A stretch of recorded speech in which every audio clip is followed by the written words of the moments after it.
Yesterday, we discussed the most important theorem of this course, which was that when you count the intersection number between two submanifolds, you remember how to do this. You need an orientation, and you see whether at each intersection the orientation, joint orientation is positive or negative with respect to ambient orientation. Anyway, plus or minus 1. And then you add up all those numbers, and that's the intersection number, which can be positive or negative. And then theorem 17 said that this intersection number does not change when you deform the picture. That is, the intersection number is isotopy invariant. You remember this? And we show this by invoking a picture, again, of pairwise creation and annihilation. A little bit like when a particle and antiparticle came together and poof, disappear in a puff of smoke, or out of vacuum, boom, a pair of positive and negative appear. You cannot create out of vacuum two positives. That's not possible. You cannot create out of vacuum two negatives, but you can create one positive and one negative. That is possible. And also you can make one positive and one negative cancel each other, so to speak, and disappear. You cannot cancel plus and plus, or minus and minus, but positive and negative you can often cancel. Okay. Today we shall start with several applications of this result. So it follows from then that central theorem, theorem 17. First of all, an obvious but very important result, theorem 21 by now, that if you have two submanifolds closed, K and L can be disjoined by isotopy. In other words, if you keep pulling them further and further apart and then they get completely disconnected, then what happens? After they're disjoined altogether, there is no intersection. Well, you know that the intersection number is 0. But that means that to begin with, the intersection number had to be 0. Okay? So, disjoinability, that's not the proper English word, but the disjoinability implies 0 intersection number. The converse is false. In other words, even if the intersection number is 0, you may not be able to disjoin the two submanifolds.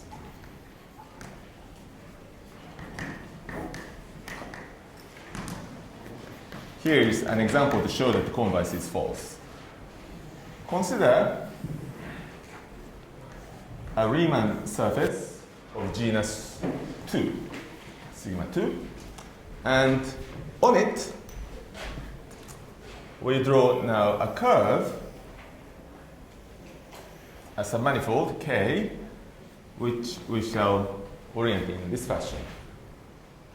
This is reminiscent of the picture that we saw yesterday, but yesterday we had a torus, sigma 1, and then the curve was at the top, but this is slightly richer.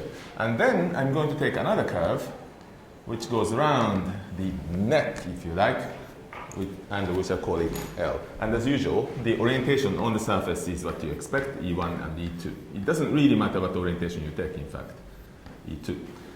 So let's see, there are two intersections here and here. What is the intersection number, the sign here? K goes this way, L goes this way, so that's 1, 2. So that's positive. And how about here? That's K goes this way, L goes that way. That's negative, of course. So the intersection number of K and L is 0 because it's 1 plus 1 minus 1 equals 0. Yep. However, I change those, I move those curves. On sigma 2, I cannot disjoin L from K. I can try to move L, I can try to deform K, but there will always be intersections. You cannot get rid of intersections. So, we cannot disjoin K and L by isotopy. Isotropy, of course, in, you have to say, sigma 2. Yeah. If you go outside, for example, I can think of L as made of rubber band, and then make this rubber band very large and just take it out of the picture, then I can, of course, disjoin those. But in order to do so, I have to go outside sigma 2 and go into, for example, R3, ambient R3. That's not legal. Okay, so we see that there's a connection between disjoinability and zero intersection number, but it goes only in one direction. Corollary, which is very interesting. COR stands for corollary. I hope everyone can spell this. In the Euclidean space Rm, any two closed submanifolds have intersection number 0.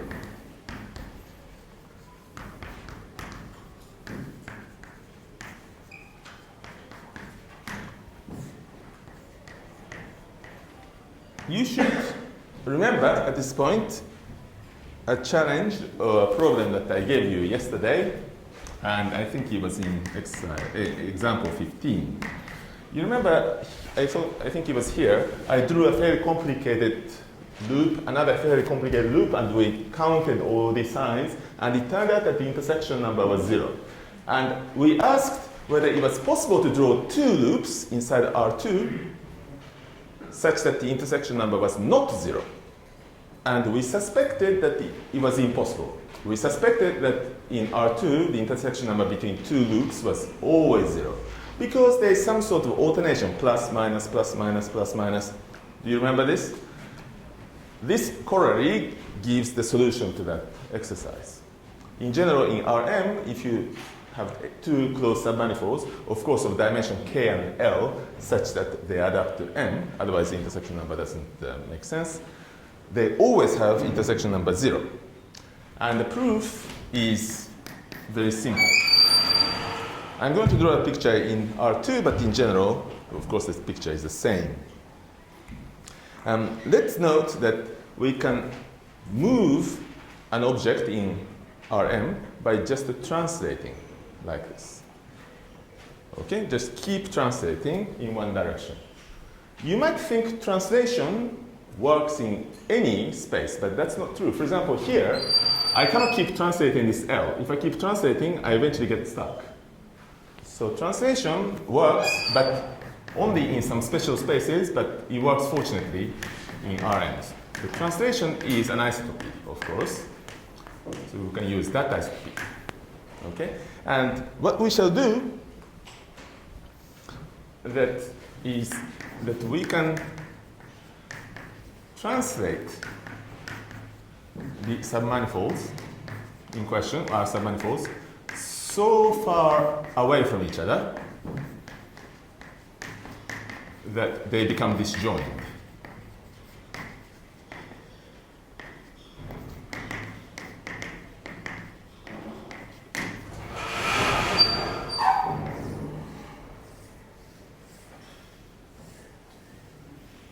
That's one submanifold, call it K0. Another submanifold,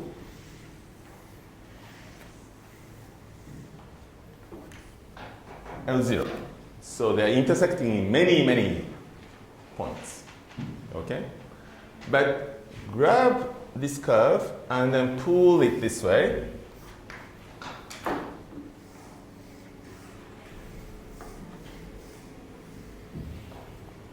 Let's call it K1 after I moved.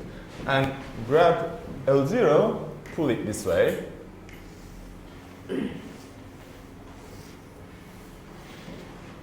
And call it L1. And after time 1, K1 and L1 are far apart. And there's no more intersection. Therefore, the intersection number is 0. So, because the intersection number is absolutely invariant, in the beginning, without counting, we can say that the intersection number must be 0 in this picture. Okay? And that's the proof, that the intersection numbers are always 0.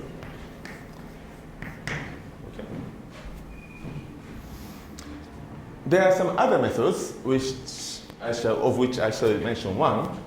Instead of pulling them apart, you can rescale. For example, let's take K0 and make it smaller and smaller and smaller and smaller and smaller and smaller. Okay, smaller and smaller, but stop while it's still finite size. But it's so small that it becomes basically a point.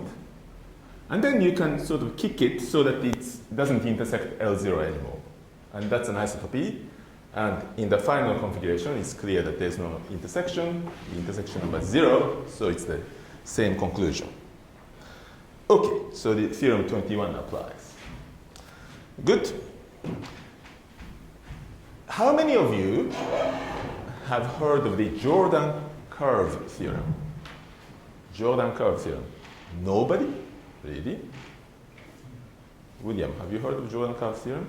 Have you heard of the theorem that if you draw a loop in R2 that does not intersect itself, it divides the plane into two regions, inside and outside? Yes. Who said yes, please? Okay. Taboka, do you know what this theorem is called? Yes. What is it called? The Jordan curve theorem. Okay. Wait a minute. 30 seconds ago I asked, have you heard of the Jordan curve theorem? And everyone said no. And 30 seconds later? Let me ask again. Have you heard of the Jordan curve theorem? Yes.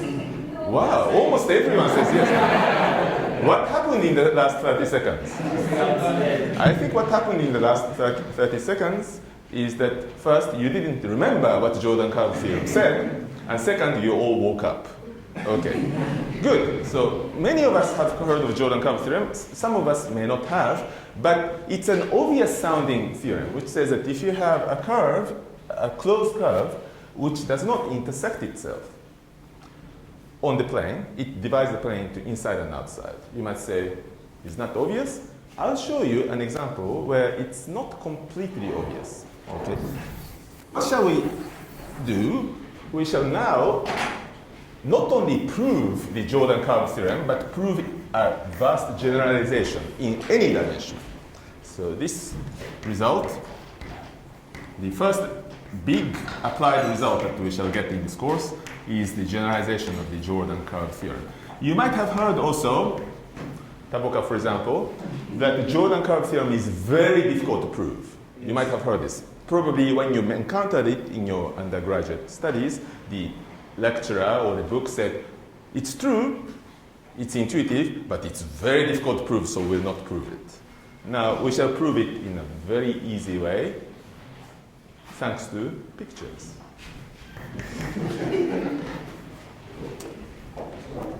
The statement in Rm, so M can be anything, not only 2, in Rm, every closed means compact without boundary, as you remember, hypersurface. What do we mean by hypersurface? I mean a surface or submanifold of dimension just one fewer than the ambient dimension. So this is of dimension m minus 1. In the case of the plane, it is a curve. In the case of the usual three-dimensional Euclidean space, it is a surface. In general, hypersurface. When this hypersurface is straight, we call it the hyperplane, as we know. Separates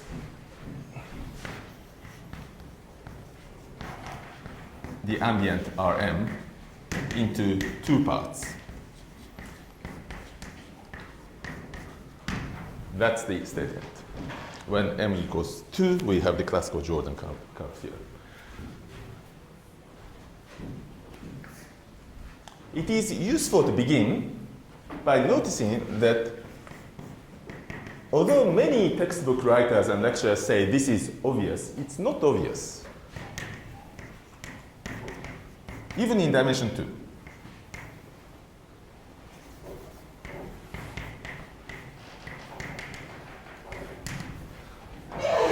Consider the following picture.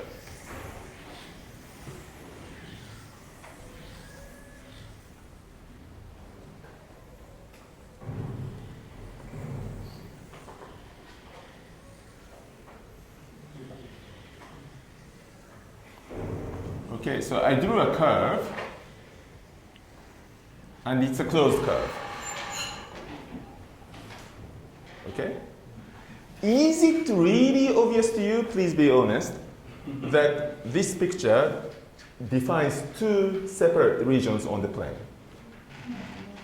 I mean, wouldn't you say yes? Well, how do you know that it doesn't define three separate regions? Because I saw you doing.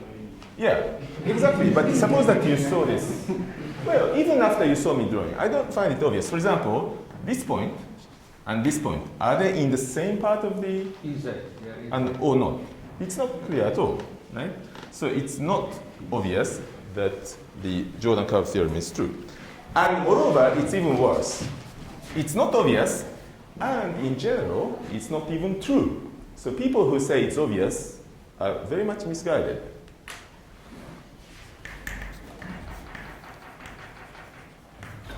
On general surfaces, on general spaces,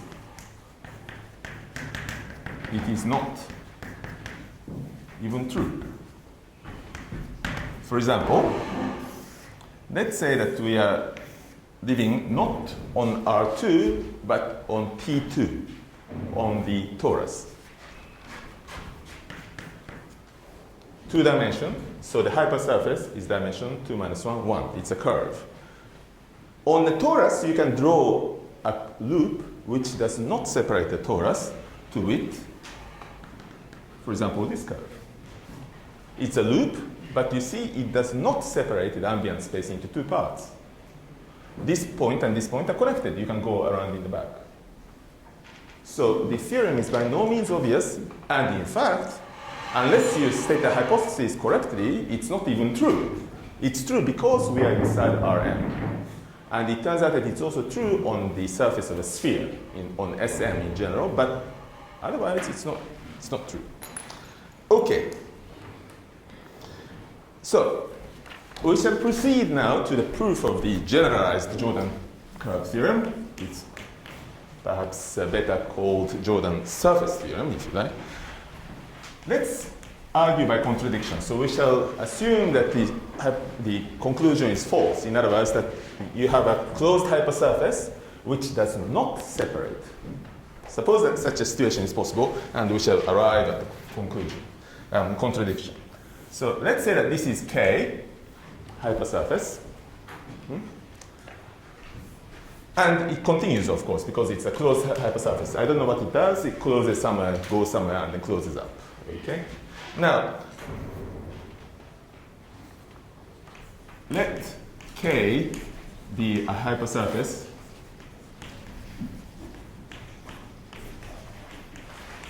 that does not separate Rm. Okay? We can take 2 points very near K. Let's call them X and Y. Yeah. Opposite each other across the surface K, such that, well, because this surface does not separate, you can connect X to Y. I don't know how, but if you go somewhere, I can connect it back to Y. For example, here, I can connect this to this in the back, such a station, okay? So let's draw a curve, and then, it does something, and then it comes back and connects it to Y. In words,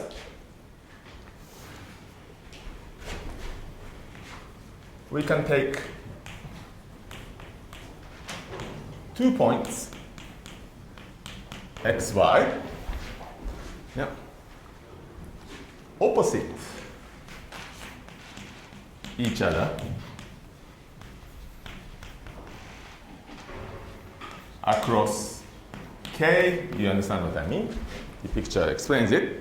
Yeah. Such that X and Y can be joined by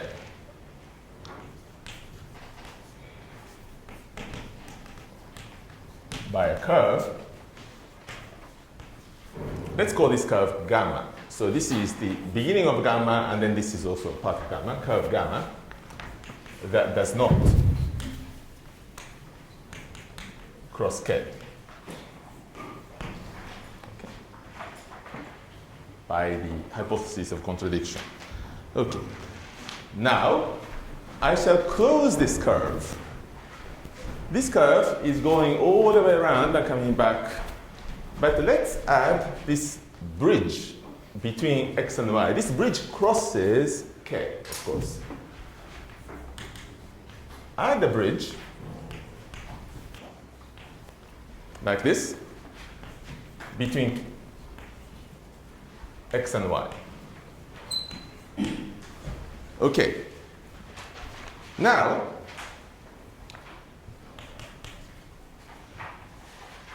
bridge union this gamma,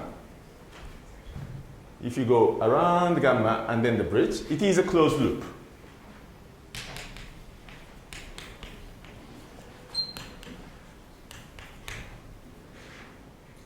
Okay. So we have two closed submanifolds. One of them is K, and the other one is this O loop. K is a hypersurface, so it has dimension m-1. This loop has dimension 1, m-1 plus 1, exactly the Mannian dimension m. So these two can be played with in the intersection theory. But now you see that if you look at the intersection number of K and this bridge and the gamma, so this is the loop and so on, in how many points do they intersect? Well, at most 1. And I don't know whether it's positive or negative, but it's plus or minus 1, and it's not equal to 0, which contradicts the theorem that we had before. Because in Rm, they always have intersection number 0. End of proof. Contradicting.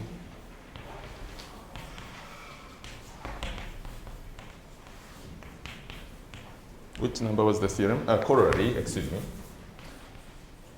23, apparently. Okay.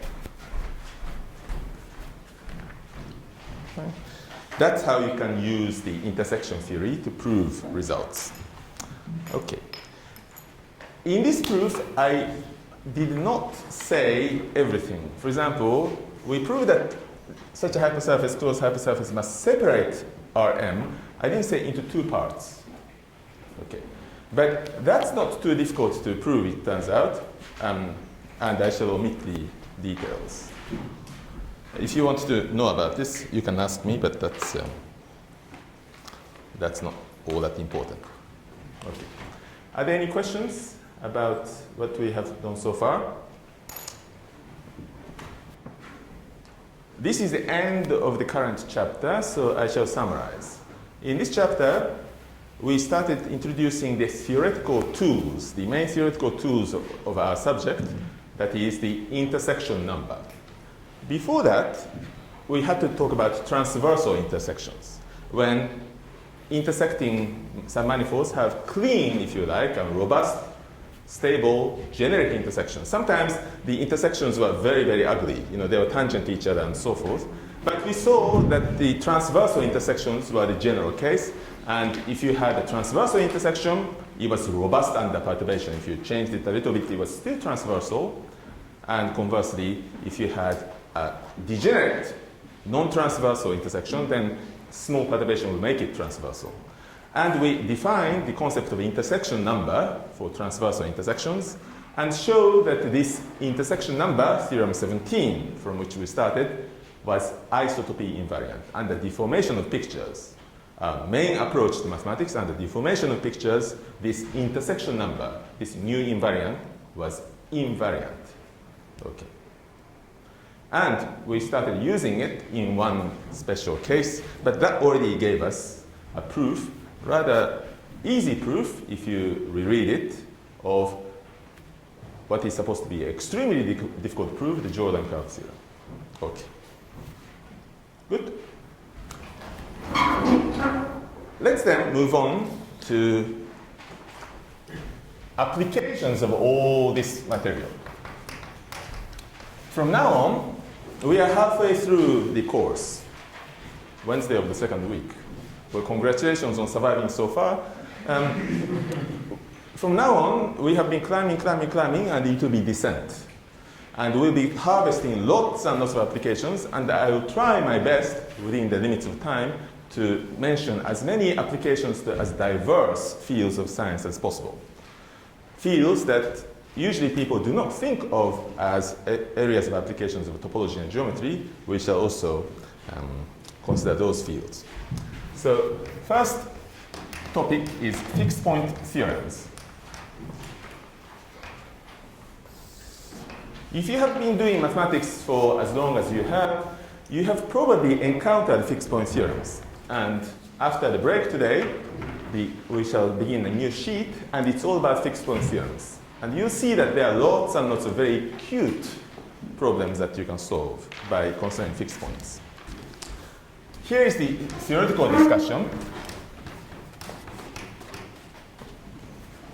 First, why fixed point theorems? What are they, and why do we care? Motivation. Suppose we need to solve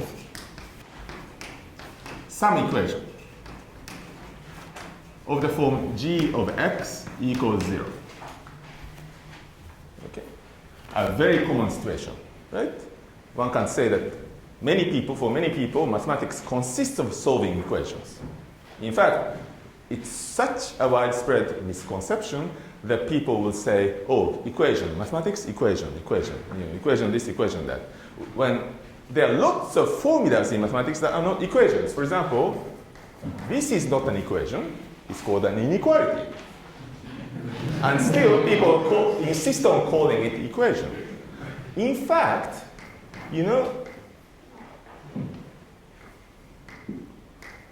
this is not an equation. It's an equality. Equation means that there's an unknown, and you have an equality, and from the equality, you are trying to find the unknown. That's what's called an equation. Okay? So this is an equality, this is an inequality. There are lots of formulas in mathematics that are not equations. In fact, most of the formulas in mathematics are not equations, but equations are so important, people think, that ordinary people, not you, because you are the great educated elite, but uneducated people will say, oh, mathematics, equations. Okay, anyway, equations are important. Now, this equation can be, say, algebraic, or discrete difference, finite difference. Did somebody sneeze? In that case, bless you. Finite difference, or ordinary or partial differential equations.